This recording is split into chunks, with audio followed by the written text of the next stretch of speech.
Zom 100, most relatable show I've ever seen. We got workaholics, we got alcoholics, and we got zombieholics? Same thing. Zom 100. So this sort of came as a semi-surprise, but also not really, because I did hear like little peeps and whispers, little tweets about Zom 100 when the manga was first dropping out, coming out. But this show really went on my radar when I had first saw the couple of screenshots that people were posting, as well as some more people even gushing about it again. So I was like, you know what? Let the anime connoisseur, let me check this out. Let me see if this is worth it. Let me see if this is what the kids are saying. Good anime. Wow, I'm accepted. Alright, brother, just nod at me.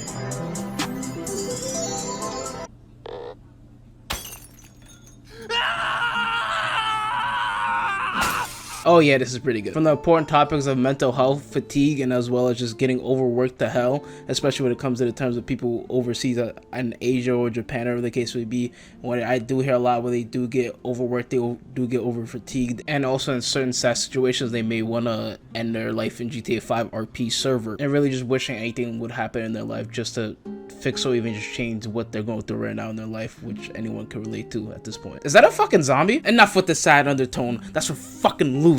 We're in a zombie apocalypse. It's time for beer. It's time to find women. It's time to find 100 things to do before we turn to a damn zombie. That's the main thing we're doing right now. The first thing I gotta gush over is the animation. My goodness gracious, the animation is gorgeous. I loved everything they did in the first 2 episodes with the animation, and in terms of them just having good animation at first and then having black and white, and also the colors that come out of like all the zombies and stuff like that just being extremely colorful instead of just having just regular blood everywhere and it just gushing. Yes. They decided to go a little bit more of an artistic approach with it and have multi different colors for all the zombies and effects used for certain characters, or when they were going through like depressive moments, like obviously the main characters go at the beginning in the first episode. And I'll be honest, Bugs Film, you're on my radar. After seeing that, I was like, yo, who's Bugs Film? Let me just go look this up real quick.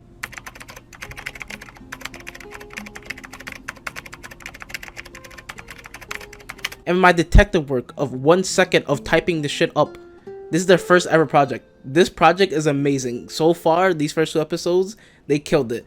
And the only thing is, I'm happy but also not happy for them at the same time, because if this becomes really, really good, and in terms of the animation and animation quality and keep going up, the next project, it has to be even better or just as good, or they might be looked down upon as like not as great, or the case may be. But so far, they're really good. And I honestly, I'm hyped for like anything else that they're gonna put out. I definitely want to give it a look and give it a try and give it a chance.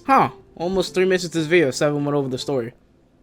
And might as well do it now, right? With the story first starting out with a man named Akira Tendo, who first comes out of college, fresh out of college, to this production company that he wants to work for in Japan. He thinks everything's gonna be great. He sees a girl that's pretty cool. Everyone's pretty nice with him.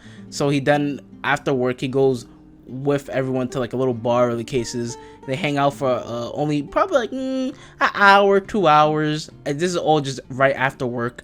And after everyone's done eating, everyone gets up and they're like, oh, it's time to go back to work. What?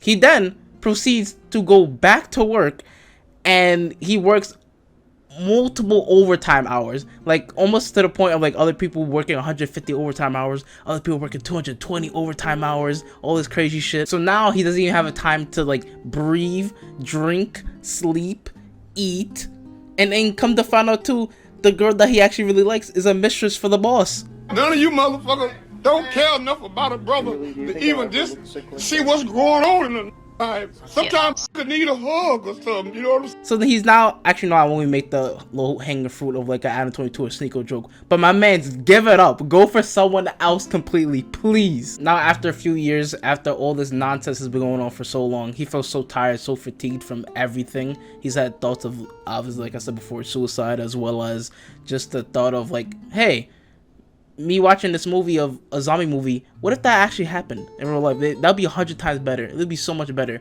I can finally get a day off of work. And then it proceeds to happen. But with that story part out of the way, the thing that this reminds me of the most, this anime right here, easily reminds me of Dead Rising. The Dead Rising franchise, this is exactly what this reminds me of. The reason being is because Akira himself I don't know if he's like oblivious to the fact, or like he's like, nah, I just don't give a fuck. Like now I have the freedom, now I have the day off of a day off, but everyone else is a fucking zombie, and it doesn't fucking matter whatsoever. This man exactly reminds me of the Psychopaths and Dead Rising themselves, where they thought it was like a freedom to do whatever the fuck they wanted, or to like do anything at that point when all the zombies are around. They're basically no man's law here, so I can just have fun and do whatever the fuck I want. And what really drives this home for me is the fact that he's like sort of semi acting like it's normal, but still is semi aware of the fact that there's zombies and stuff around.